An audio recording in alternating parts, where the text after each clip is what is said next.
ఎక్కువ ఇంట్రెస్ట్ ఉంటుంది, interest pay చేయడమే సరిపోతుంది. కానీ ఈరోజు వాళ్ళన్నీ కూడా సక్సెస్ స్టోరీస్ ఉన్నాయి. అట్లా మీ జీవితాల్లో కూడా చిన్నగా స్టార్ట్ అయ్యి ఈరోజు ఇంత పెద్ద ఈవెంట్లో గ్రేట్ అచీవర్స్గా ఉండి ఈ స్త్రీ శక్తి అవార్డ్స్ సెలెక్ట్ అయినటువంటి మీ అందరినీ కూడా అభినందిస్తా ఉన్నాం, కంగ్రాచులేషన్స్ తెలియజేస్తా ఉన్నాం. ఖచ్చితంగా ఉమెన్ అంటే సొసైటీ చాలా తక్కువ సెకండ్ గ్రేడ్ కేసు చూస్తూ ఉంటారు. కానీ మనకు కూడా అన్ని ఆలోచించే శక్తి ఉంది. అంతరిక్షంలో కూడా వెళ్ళి రాగలుగుతున్నాం. కానీ మైండ్ సెట్ చాలా బ్యాక్వర్డ్ ఉంటుంది కొంతమందిలో. ఆడవాళ్ళు ఏం చేయగలుగుతారు, ఏం చేయలేరు, వాళ్ళకి ఏం శక్తి లేదు అని.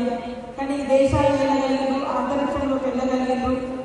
మరి అదేవిధంగా ఇక్కడ కూడా ఎంతో మంది మహిళా మనులు కుటుంబాన్ని చూస్తూ ఇటు సమాజంలో తమ గౌరవాన్ని పెంచుకుంటూ తమ గొప్ప వ్యాపారవేత్తలుగా వివిధ రంగాల్లో రాణిస్తూ అద్భుతంగా ఈరోజు స్త్రీ శక్తి అవార్డ్స్ ఎంపికై రావడం చాలా గర్వకారణం.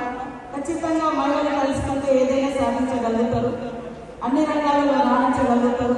కాబట్టి మహిళా సమాజ అభివృద్ధి సమాజ అభివృద్ధి అని మహనీయుడు డాక్టర్ బిఆర్ అంబేద్కర్ గారు చెప్పారు. ఎక్కడైతే ఇంట్లో మహిళలు యాక్టివ్గా ఉండి ఆర్థికంగా సామాజికంగా వాళ్ళు ఎంపవర్ ఉంటే ఆ సమాజం కూడా బాగుంటుంది.